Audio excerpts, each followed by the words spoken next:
Paul Andrews, the crew chief. Danny Glad is the engine builder. Danny told me, the key at these short tracks is torque. Not necessarily horsepower, but torque to get these cars off the corners. Well, as much as you slow down in the turns here, you've got to have an engine to pull you off of those corners. If you got a tire that'll let you come off of there, a car that's handling so you can use that traction or get the traction so you can use that horsepower, well, then you're going to get around a racetrack like this. Our Napa Field summary showing you where your favorite driver is running as we are just completing the first caution flag of the day, and the Pontiac safety car will pull away as Jeff Bodine will lead them down. Lap 336, make it 337 as they come by. And he's in a lap to himself. Ooh, Ricky Rudd and Rick Mass get together. And Rick Mass is going to lose second. Third. Hey, he might have done some damage to it. He might have. There might be some serious damage to that one car. It looks like there is, Ned. Oh, that's a tough break. Rick was running in second place. Had a great run here today. And here's what happened on the restart once again with the 1 car and the 10 car. Well, you can see the 10 car, the tied 4 down on the inside, and all of a sudden he just goes right over into Rick Mast. I don't know if Michael Waltrip might have touched the 10 car back there and caused him to do that. I don't know. I don't either. Looks like right now that Rick Mass is getting his car up to speed. I'm sure that he was wondering just how much damage was done to that thing. It didn't feel right at the beginning, but now that he's running a little bit, it looks to me like the left rear tire's about flat. Now Rick Mast is still in 4th place. He is 1 lap down. There are 3 cars that are 1 lap down: Rusty Wallace, Terry Labonte, and Rick Mast. There's Jeff Bodine, who is our leader. The Exide Batteries Ford Thunderbird for Bodine. In a lap to himself with Rusty Wallace in 2nd position. As you mentioned, Terry Labonte 3rd. Rick Mast trying to hang on the 4th spot. He is back at the rear of the field. Oh, and the 4 cars spin. There's 3 or 4 several cars. Morgan Shepherd is in it. Jimmy Hensley and Kyle Petty's car. Dick Trickle down on the inside, the black car. Ward Burton spun the Hardee's Chevrolet, and now he comes around as the safety car pulls up right in front of our leader. And the track is almost blocked, so the Pontiac safety car, Elmo Langley, jams on the brakes as Morgan Shepherd loops his car number 21 around. There's a hood or something laying in the middle of the racetrack. A rear deck, something right there as Ted Musgrave goes by. You see a left rear tire flat on the 31 car. Now this caution flag, there's debris. Looks like it's off the mellow yellow car that the Kyle Petty / Jimmy Hensley car. Jimmy, of course, subbing for Kyle Petty. Now this caution will be a break for the car number 1 of Rick Mast. Yes, it was, because he needed to go in and see if there was any damage. And it looks like the 4 car maybe blew an engine going down the corners, what started all this trouble to begin with. There's Sterling Marlin, and there is Rick Mast, who is all the way at the back of the field, and that's what you said, Benny, smoke out of the 4 car. And it also gets in the 42 car. I'm not sure. We see the 4 car still smoking heavily. Darrell Walker goes through there without any problem. John Andretti just comes to a complete stop. He has nowhere to go, but he's blocked by those 2 cars in front of him. So caution quickly for the 2nd time today here at North Wilkesboro Speedway. Back with more in just a moment.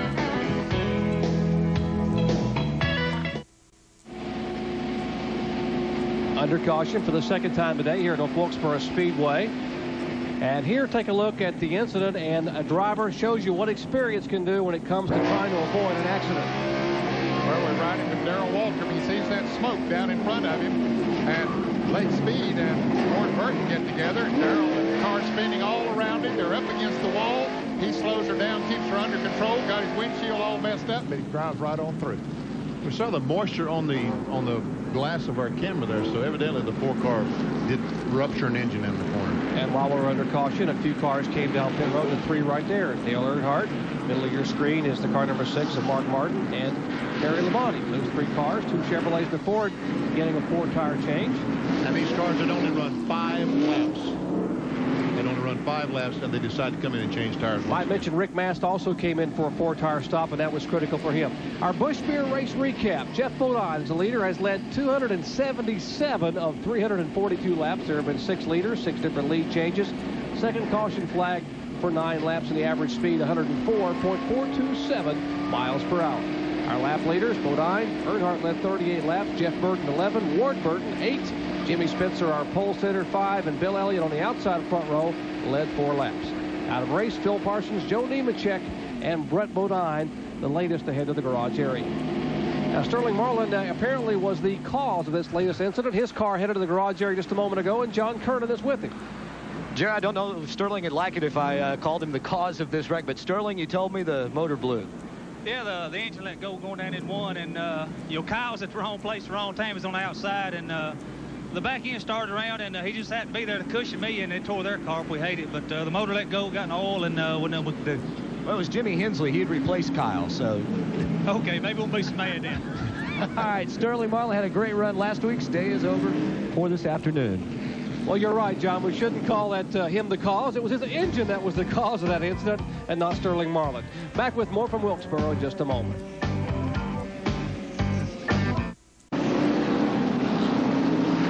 Folks, we just were going green a moment ago, but we didn't go green because we just had the 3rd caution flag of the day. Folks, if you're in the kitchen getting something out of the refrigerator, hurry back in the living room and watch this. Because here's what happened a moment ago when the green flag came out, and you're not going to want to miss this. We see the 7 and the 2. They start the race. They get a great start. But Earnhardt, look at the Earnhardt.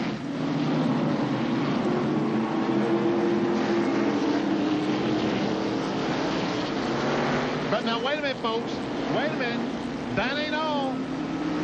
That ain't all. Watch this. Watch the race back to the line. Wallace trying to get back in the lead lap, but he couldn't do it. And Ricky Rudd, who's 3 laps down, did get a lap back. And there's Earnhardt in, and John Kernan is there. John? A lot of right front damage. Now, Earnhardt, this is a couple of laps down. He came in because he'll have to go into the tail of the longest line. Rusty Wallace coming back out, but there's a lot of damage to that right front. In fact, after they get tires changed, they're supposed to check the toe as Rusty Wallace comes down. They drop the jack now, and Dale Earnhardt, well, now Andy Petrie tells him something on the radio. Earnhardt stops momentarily. He'll pull away.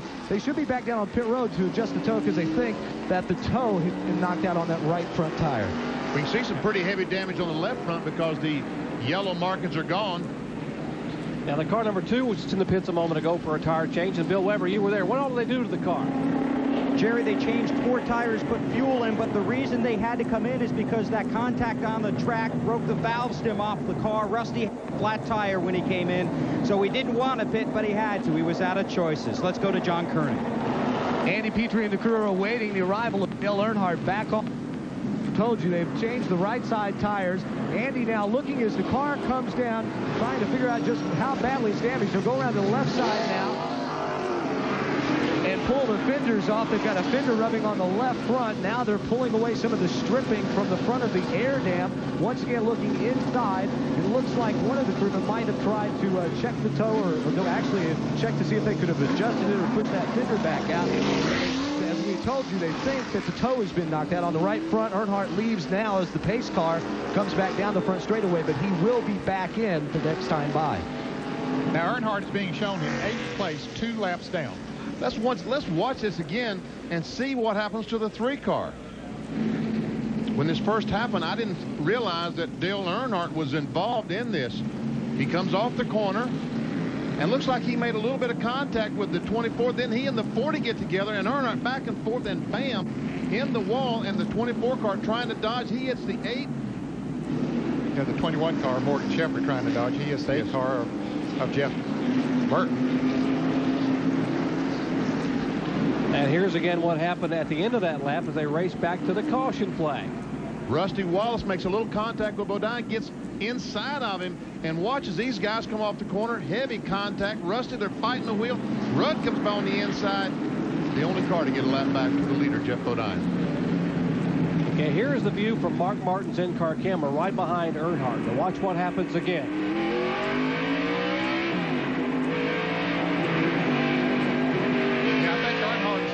Maybe tap Jeff Gordon just a little bit. And here is Darrell Walton trying to make it through.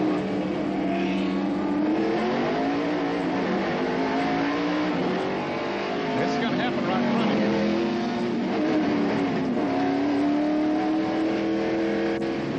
And John John Kernan is with Jeff Burton. Well, Jeff, I know you're disappointed. We got to stop meeting like you got caught up in it out there. Yeah, we did. You know, they went green a long time. You know, everybody used their heads. Everybody was racing really smart, and then 40 to go or 50 to go, everybody's got to go all of a sudden. And I don't know if the 3 car just had help or if he just got real loose under acceleration. I just saw him sideways down the front straightaway, and then everybody started piling into him, and just nowhere to go. I thought that had him missed, and then Morgan was, you know, he was out of control. He couldn't help it. He got hit. So we're going to try to get back going. Okay, he's going to get back in the car. And this team in the last 3 races, they finished 37th, 36th, and did not qualify. Back to North Wilkesboro in just a moment. Well, Jeff Burton's best finish in 1994, a 4th at Pocono and a 4th at Atlanta. Back in a moment.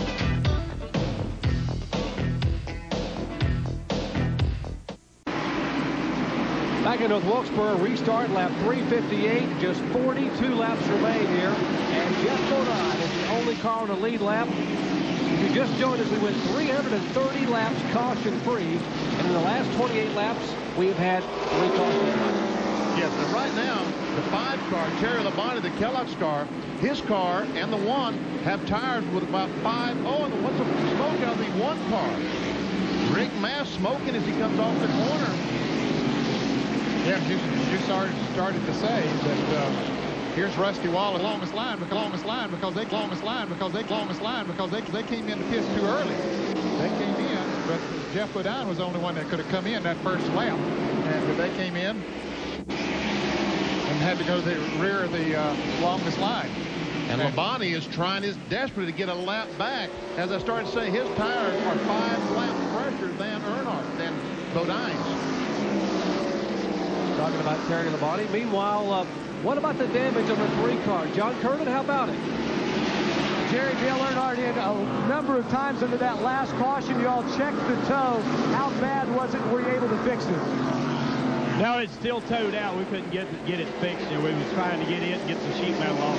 So it looks like it's still running pretty good right there. It's not towed out too bad. Worse damage with the sheet metal.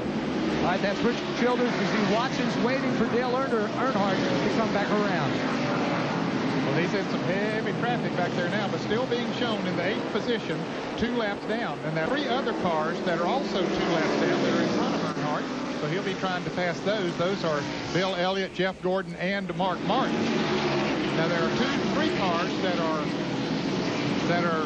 1 lap down, and that is Terry Labonte, who is in 2nd, Rick Mast, who is in 3rd, and Rusty Wallace, who is in 4th. And Rusty is way back in the pack. He's even behind Dale Earnhardt. Now see, there's Earnhardt coming off of turn 4. There's Rusty. He's in some pretty heavy traffic back there also. You wonder if he might have done a little bit of damage to his front end when he got against Jeff Bodine, as we saw Jeff Burton trying to come back out on the track there.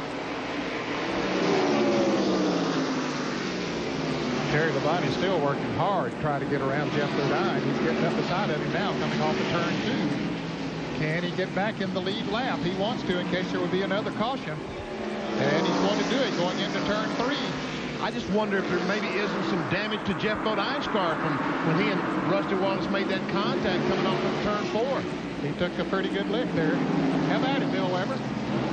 The crew and the driver are confident their car's okay. In fact, I just talked to a couple of guys. They said it's hammer down and hang on. That's what they're going to do. They want to make sure everybody else can, too. Now Rick Mast trying to get his lap back right behind Jeff Bodine. And Mast was involved in that shunt on the 2nd caution flag, and they came and pitted. He benefited by the 3rd caution flag coming out with him at the tail end of the field getting to come in and make a pit stop and pull the sheet on the way. There's Terry Labonte, who's still on the Chevrolet. 1 here in the spring. On the tail end of the lead lap, right in front of our leader, Jeff Bodine.